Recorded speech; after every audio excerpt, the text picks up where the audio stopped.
basta napansin nyo ba,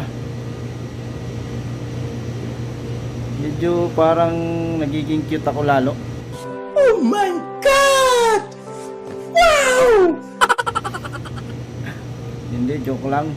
Medyo malaki yung pisngi ko. Tumataba tayo. Kasi medyo lang, yung magaan lang yung trabaho natin ngayon, kaya kulang sa exercise. Yan pala. Tsaka yung noo natin lumalapad. Kaya kailangan natin i-challenge yung sarili natin. Makapag-exercise mo lang tayo araw-araw, di ba?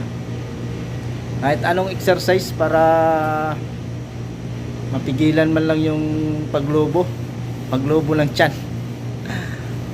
Kaya ayan guys, papakita ko sa inyo kung anong ginagawa ko araw-araw para mapigilan natin ang ating paglaki ng pisngi. Ayun, cute, di ba? Pag lumalaki yung pisngi, parang bata. Sarap pisilin. Pero pag na tayo, medyo adult na, parang hindi na cute, parang acute na.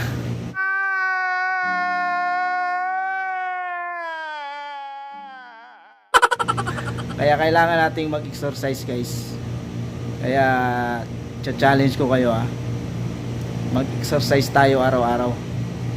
Kahit anong exercise lang. Ako magpo-push up tsaka sit ups. Kahit 20 lang ganun. Tara, ipakita ko sa inyo. Watch out.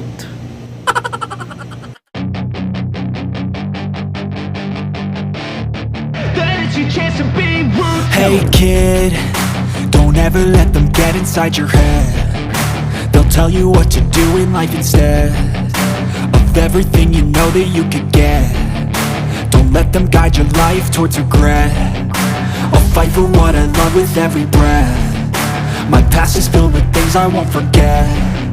I use them all to push me to my best. So treat the worst of times just like a test.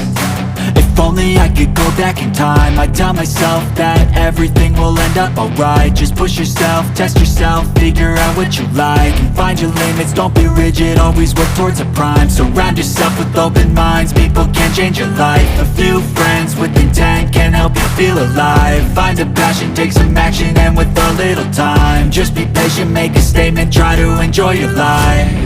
They'll try to kick you while you're down. They wanna rise up while you drown. They wanna fill your head with doubt. They're silently scared that you'll figure it out.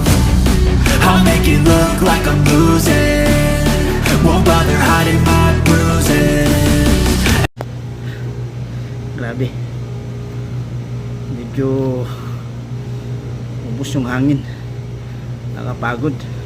Nakakuha tayo ng 24 push up. Bukas o baka sa susunod try natin kunin yung 30. Dahan-dahan lang yan. Susunod natin gagawin, tayo sit ups. Tara. See that they compare, I think everyone's against me. Maybe something in the air, am I paranoid? I swear a void is forming and they're scared. I walk a straight path, not many can say that. I like to play fast, cross me and there's payback. You better pray that I don't see your face at any place that I go. I know you hate that. I've been doing fine, I'm not wasting any more time.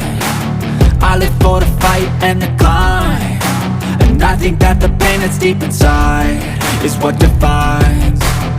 So I won't give up, I'm gonna make it to the top. I don't care what's in my way, I swear I'm never gonna stop. I could fall flat on my face and I swear I will get back up, cause I don't deserve a thing and the road ahead is tough.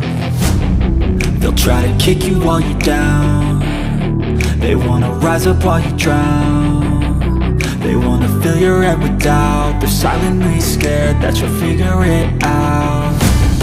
I'll make it look like I'm losing, won't bother hiding my bruises. And when they finally think you're wounded, then it's your chance to be ruthless.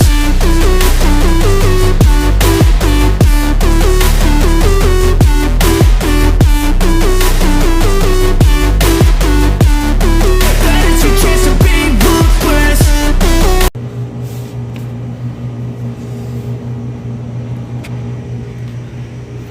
Masakit siya sa guys, sa tiyan. Palagi ko magkakaabs na ako eh. Masakit. Pwede na! Nakabukas nito may 6 packs na ako. Gunggong! Barinig kita sa mukha eh! Grabe. Maubusan ako ng hangin guys. Whew. Ay. Ayan.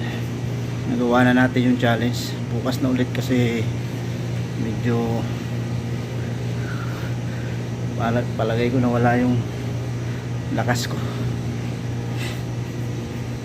Kaya guys, paano yan? Kayo naman gumawa ng challenge nyo. Mag-exercise tayo araw-araw para mapigilan natin yung mga paglubo ng tiyan, tsaka benefits na rin sa katawan, di ba? Maganda yung ma-exercise tayo kasi alam nyo na medyo pag tumataas yung edad, pero ako bata pa ako, ano pa lang ako, 21. Exercise na ako para sa future, para di ba wala yung ano natin, mga cholesterol. Kaya yan, payo ko sa inyo, ma-exercise kayo. Payong kaibigan, payong kapatid, payong kapamilya, payong kapuso na rin, di ba? Para kompleto na. Sige guys, paano yan?